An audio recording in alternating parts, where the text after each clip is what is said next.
You see, you guys, on my calendar, I put stickers for the days that I did activity. You see the 5K slash 10K that I did right there. And then, like, depending on the size of the sticker, like Monday, I did something, but it was kind of light, so I put a smaller sticker. But, yeah. Don't you like him? Like, he's a hamburger. He's a taco. I don't know why it's not focusing, but yeah. Happy Valentine's Day, everyone. I hope you're having a good time with your loved ones. And to all the single folks over here, work it out. Today I'm going to talk to you about the 5K that I did this past weekend called Live Ultimate Run. That's right, people. It's a three-peat. Yeah, I got 3 medals, son. But this is my new bling. Love the color.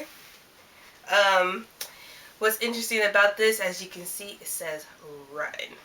Freaking awesome. I love that. Yeah, this is one that I did with my sister. This was her first 5K, and this is my first 5K with her. So I'm going to talk about the experience. The funny thing is, even though we woke up early, we still didn't manage to have enough time to eat a proper breakfast. When it's the whole family, we take my car because my car has the most room in it. But I don't know what made my mom take her truck, and so we're all stuffed in like a cab and a half worth of truck, and in the trunk I had Cliff bars and energy bars, and I was gonna eat that along with my apple and my green tea. So basically I ran this race, or jogged this race, with just green tea and an apple in my stomach, and apparently my sister did it with absolutely nothing on her stomach. Oh, bless her heart. We made it there before the race, enough time to do the warm-up with everybody, which was pretty awesome. And then, you know, they get you all riled up. Are you ready to run? Are you ready to run? And I'm like, yeah, woo. So, of course, I was trying to tell my sister specifically, don't like start running off at the beginning, because we're all gonna look like sardines stuck in a can, and like just wait until like it kind of thins out to start like jogging. But of course she starts running at the beginning, and then like she kind of almost like left me behind, but then I caught up to her as the crowd started to thin out. Oh my gosh, we hadn't even made it to like mile 1. My sister she was like, oh my gosh, what have I done, Ashley? What have I done?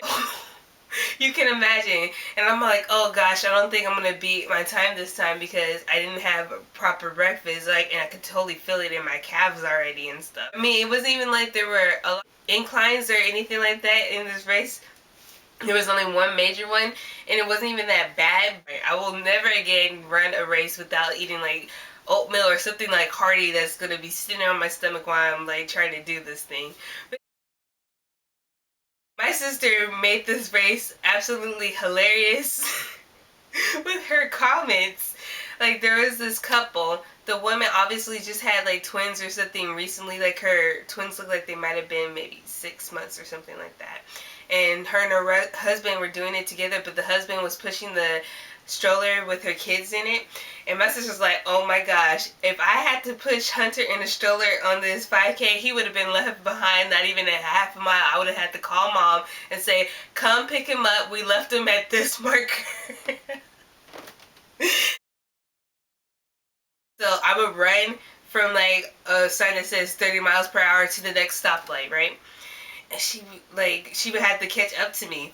And she would get pissed. Gosh, Ashley, why are you running right now? I'm like, because it's downhill? And so she's like, every time I catch up to you, you start running again. I'm thinking, oh my gosh, will she just stop? There's a part where she's like, oh, Ashley, don't leave me, don't leave me. Oh my god, hilarious. By now we had made it to mile 2.5 or something like that. And we happened to pass by a Subway, a little breakfast sandwich shop, and a McDonald's. Each time we pass these places, my sister's like, oh, I'm so hungry. She's like, Ashley, what kind of sandwich you want from McDonald's? You want a sausage egg McMuffin? As we got towards the water station, my sister's like, you know what, Ashley, just leave me behind. just going and like I kind of lapped her when we did the turnaround. I was like, Amber, come on, you can do it. She's like, the hell with that. And then everybody around her started cracking up. I passed the finish line, grabbed my medal, and since I didn't see my mom, I decided to turn around and like wait at the finish line to wait for my sister to cross. So every time I see a black person with a white shirt on like she had on, I would scream, yeah, Amber, you can do it, you can do it. Oh, wait, nope, that's not her.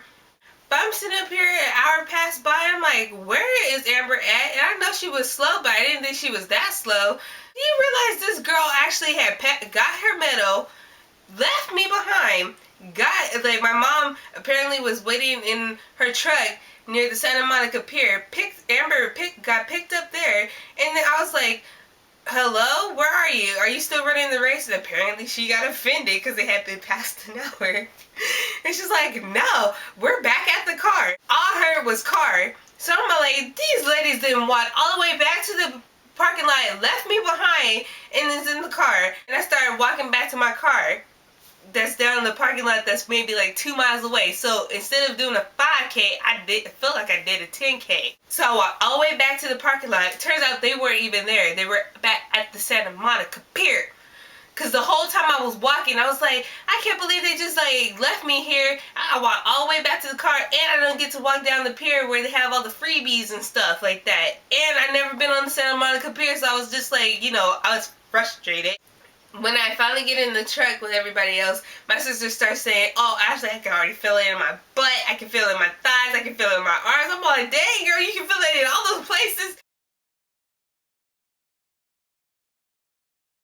Delicious. I ate every last bit of that because, of course, we hadn't eaten.